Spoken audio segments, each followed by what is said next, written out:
তো বিপদ হইল কি করো, এক অশিক্ষিত লোক শহরে গেছে।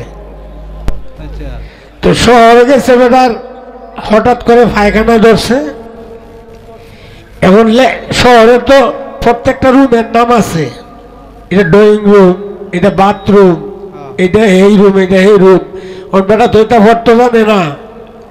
পায়খানা এমন ব্যাগ হইছে, এই যে পেপার আছে না, পেপার, এই পেপার বিছায়া পেপারের মধ্যে পায়খানা ঘুরিয়েছে। তো মনে করছে যে পেপারের মধ্যে পায়খানাটা ঘুরিয়ে পরে বললিয়া জানালা এইটা দেওয়া লাগে, তো কেউ দেখতো না। তো সে এভাবে পায়খানা করিয়া এই পেপার বললে যখন ইটা মারে, ফ্যান যে ঘুরতেছে এই ফ্যানের মধ্যে লাগিয়ে বসছে।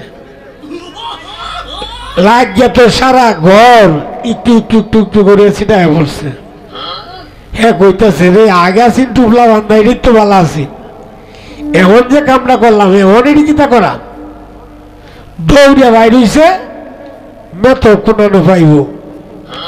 তো কিছু দূর এই একজন মেথর পাইছে, পায়া কইছে ভাই তুমি আমার কিছু পায়খানা সাফ করে দিবা, তোমার আমি 1000 টাকা দিই। মেথরে কত পায়খানা সাফ করলাম, 500 টাকা কেউ দেয় না, আর 1000 টাকা দিব না, জানি কি পায়খানাটা করছে। আচ্ছা ঠিক আছে আমি সাফ করাম, তবে দেখতে লইয়াম। আইসে দেখতো রুমের মধ্যে দিয়ে আইসে, চতুর্দিক দিয়ে একটু একটু একটু করে লাগিয়ে দিয়েছে। মেথরে কইতেছে আপনি তো আমার 1000 দিবেন, আমি আপনারা 2000 দিব। এত সুন্দর করে যে পায়খানাটা কিভাবে করলাম এটা করি আর একটু দেওয়া হইবে না বলে। তো আমাদের গানটাও আজকে এরকম এই একটু বিশ্রী হয়ে গেছে, মানে চতুর্দিক দেয় কেমন লাগতেছে। কয়টা বাজে?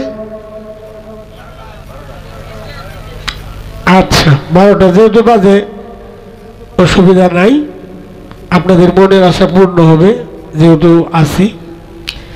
তো আমার একটি চ্যানেল আছে সালাম সরকার কেন্দ্র, সকলেই লক্ষ্য রাখবেন এই চ্যানেলের প্রতি, সকলের প্রতি আহ্বান রইল।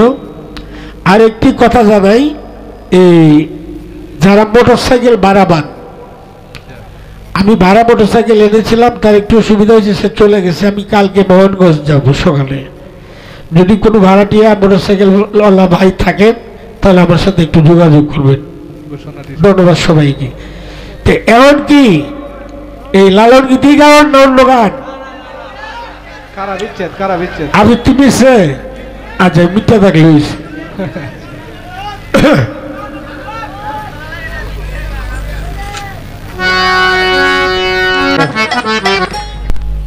তো এই যে এখন গান করলো, সে আমাকে কিছু কথা বললো যে আমাদেরকে আদর করবেন এইভাবে, ভুল হলে বলে দিবেন ওইভাবে।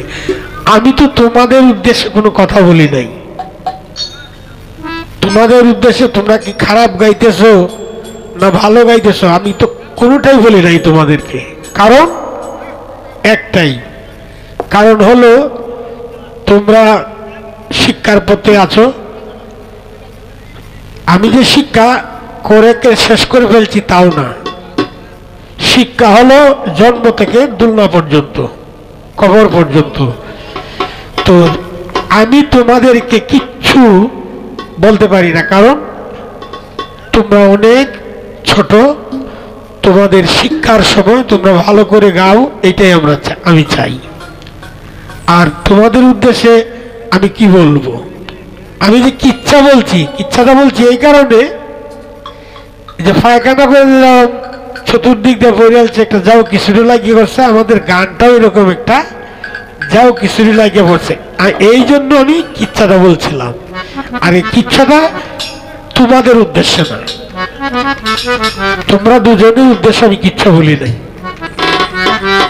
কিচ্ছাটা বলছি এই স্টেজের জন্য, যে আমাদের গানটা কোনো ধারাবাহিকতা নাই, যে যেমনি পারে এমনি গাইতেছে, এভাবেই চলছে।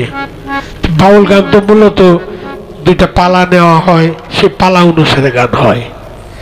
তো পালা অনুসারে যেহেতু হচ্ছে না, যে কারণে আমি এই কিচ্ছাটা বলছি। আর এই কিচ্ছাটা তোমরা দুজনের মধ্যে কাউকে উদ্দেশ্য করে না। তোমাদেরকে আমি ছোট করে কথা বলবো কেন, আমিও তো একদিন এরকম ছিলাম। একদিন আমিও তোমাদের মতো ছিলাম, কাজেই আমি তোমাদেরকে কিছুই বলতে পারি না।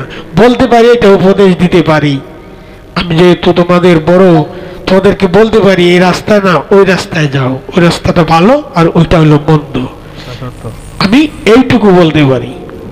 এরপরে যা গাচ্ছ খুব সুন্দর গাচ্ছ, গাইতেছো, তোমাদেরকে বলার কিছু নেই, আরো সুন্দর করে গাও, এটাই আমি কামনা করি।